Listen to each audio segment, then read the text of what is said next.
we're speaking about the implications of the COVID-19 pandemic. The latest wave of the pandemic is definitely here, and quite a few of us have been forced back to our homes. At the same time, the number of cases continues to pile up. So two things are happening.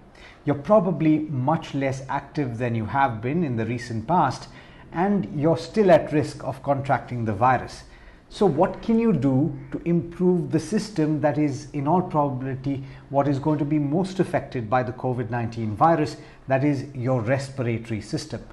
Joining me now to talk about whether yoga is the answer is Namita Piparaiya, who is a yoga and Ayurveda lifestyle specialist and founder of Yoganama. Thank you so much, Namita, for taking the time.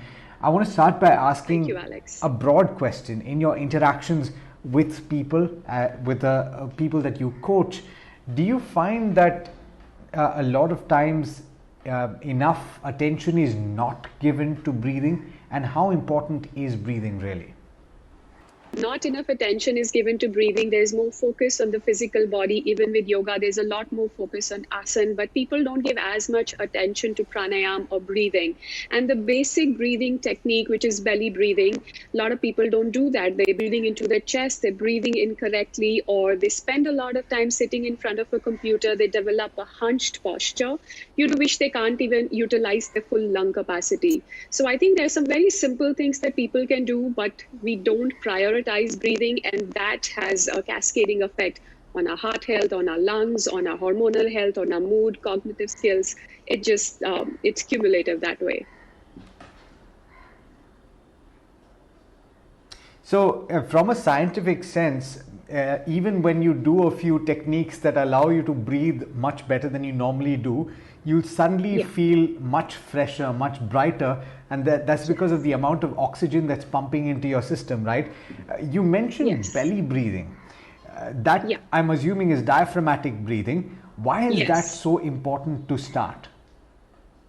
One, because the main muscle of breathing is the diaphragm. The intercostal muscles or the chest muscles don't really expand that much. 80% of your breath or your lung capacity comes through the diaphragm moving. So if you're not using that, you're using the chest, that's only 20% of the total capacity that you can use.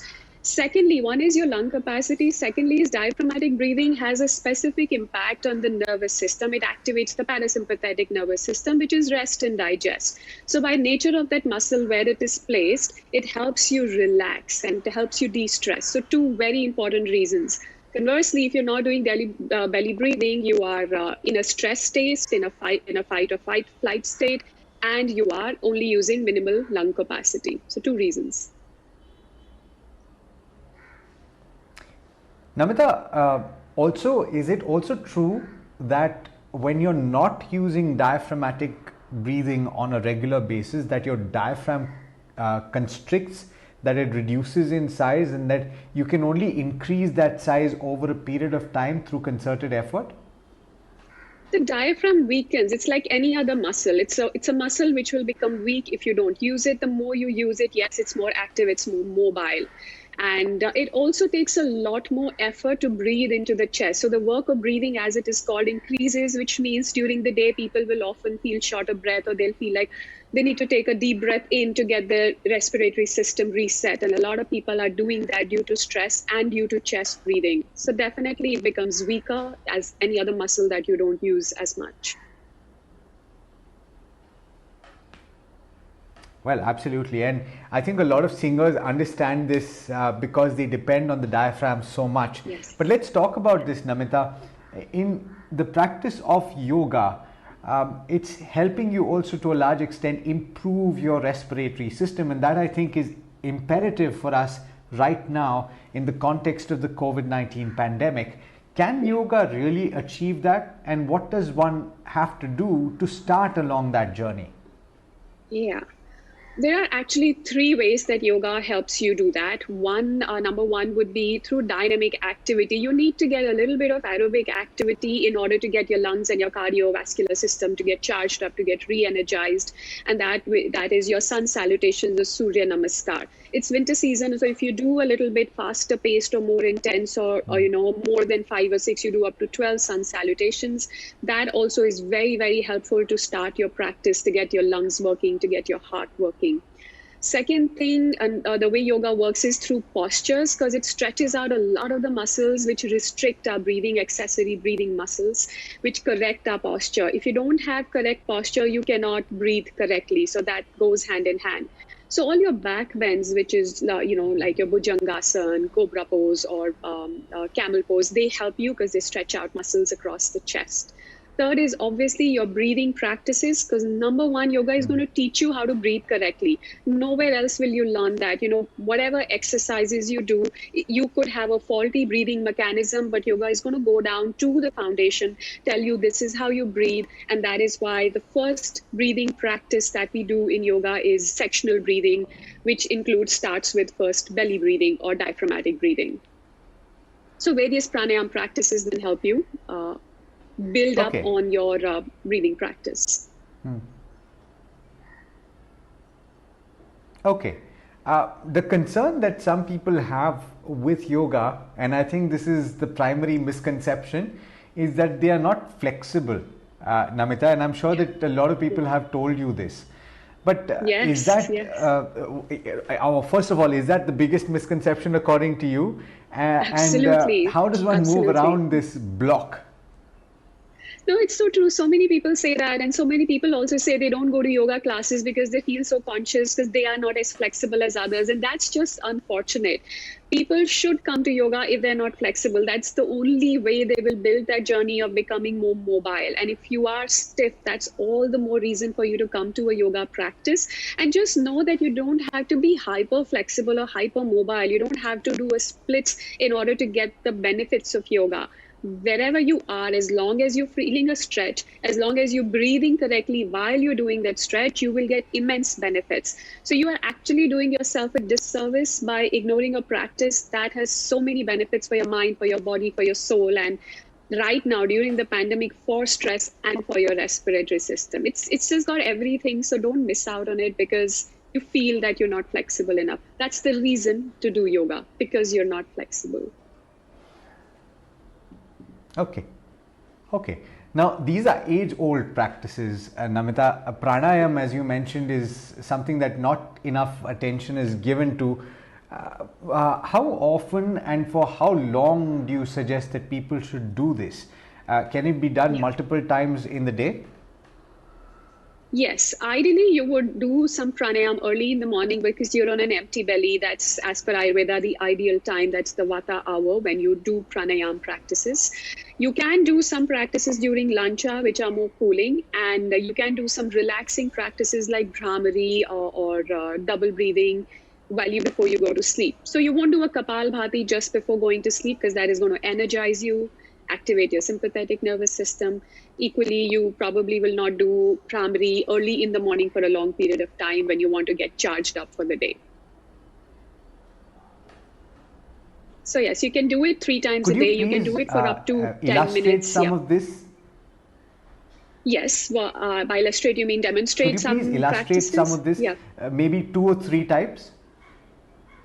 All right. Please. Number one would be Bhramari breathing, because I think that has many benefits, particularly for your respiratory system. Bhramari actually helps improve your oxygen absorption because the resonance we create in the nasal passages helps create a gas which improves the efficiency of oxygen absorption in the body. It's very simple to do. You breathe in through the nostrils and then you hum your breath out like a bee, or like when you chant Om, the last makara. So that's how we'll do it. You inhale.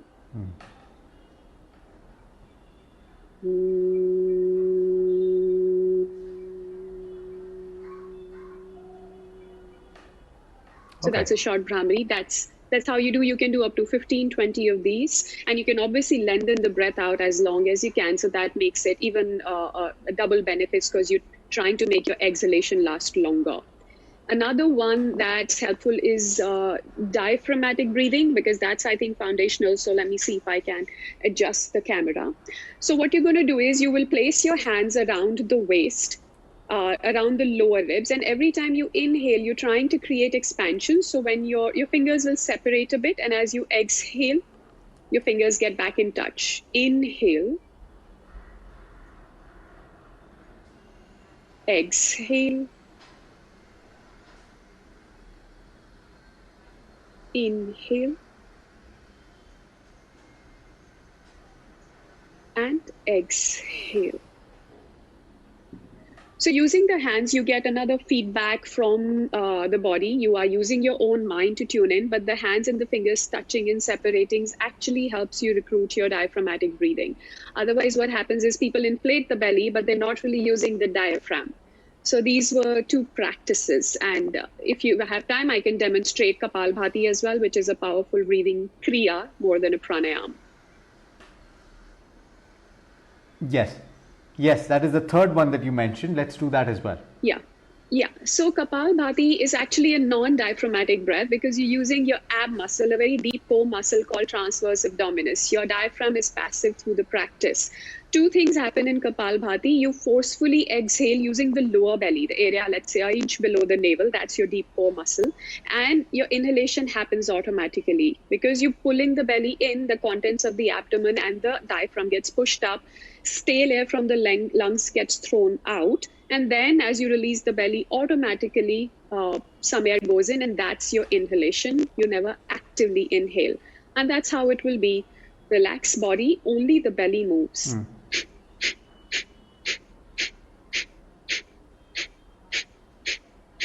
Okay. So that's what it is. Don't shake the shoulders. Don't try to breathe in. A lot of people make this mistake that when they're doing Kapalbhati, they also inhale, which becomes like this. That is hyperventilation. That's going to leave you feeling dizzy with a headache, nausea, tingling, etc.